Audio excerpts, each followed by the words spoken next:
5টি মৃতদেহ আমরা গত কয়েকদিনে উদ্ধার করেছি। মডেল মসজিদের সামনে একটা মৃতদেহ উদ্ধার হয়। এই 6টি ঘটনায় জড়িত মশিউর রহমান খান ওরফে সম্রাট আইনের আওতায় নিয়ে এসেছি। প্রতিটি ঘটনার পরই আমরা মূলত তদন্ত করতে থাকি, কিন্তু সবচেয়ে দুঃখজনক যে আমাদের যে বৃদ্ধ মহিলা ছাড়া আর কারোই আমরা এখন পর্যন্ত পরিচয় শনাক্ত করতে পারিনি।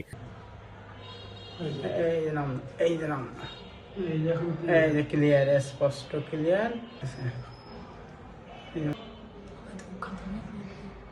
লাশকে দেখে বোঝা যাচ্ছে পুরুষ না মহিলা? এইটা না, এটা মহিলা, মহিলা, এটা বাচ্চাটা। এটি পুরুষ মনে হচ্ছে।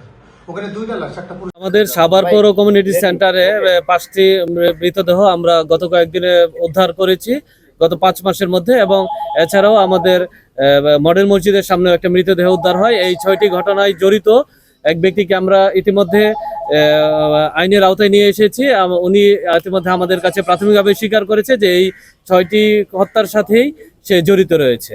এই ঘটনা যদি আমরা বিস্তারিত যাই, গত 29/8/2024 খ্রিস্টাব্দ তারিখে 25 খ্রিস্টাব্দ তারিখে আমাদের পৌর কমিউনিটি সেন্টারে আমরা প্রথম একটি লাশ শনাক্ত করি, এবং লাশটি ছিল পুরা লাশ। আমরা যখন পাই তখন তার মৃতদেহ প্রায় পুরা অবস্থায় ছিল। গত 4/7/2025 খ্রিস্টাব্দ তারিখে আমরা মডেল মসজিদের সামনে একজন বৃদ্ধার মৃতদেহ পাই।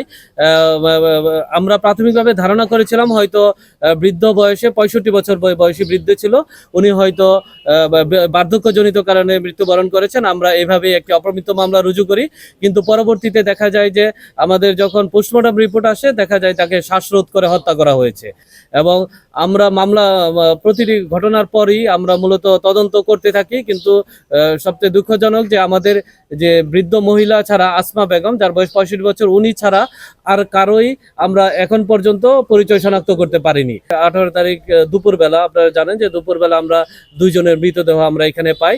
এই মৃতদেহগুলা পাওয়ার পর আমরা যেহেতু সিসিটিভি ফুটেজ আছে, আমরা সিসিটিভি ফুটেজগুলো বিশ্লেষণ করি, এবং আমরা সিসিটিভি ফুটেজে বিশ্লেষণ করে একজনের অবয়ব আমরা লক্ষ্য করি, যাকে আমাদের সন্দেহের তালিকায় নিয়ে আসি, এবং তার নাম সে মশিউর রহমান খান ওরফে সম্রাট বলে তাকে নিজেকে পরিচয় দেয়।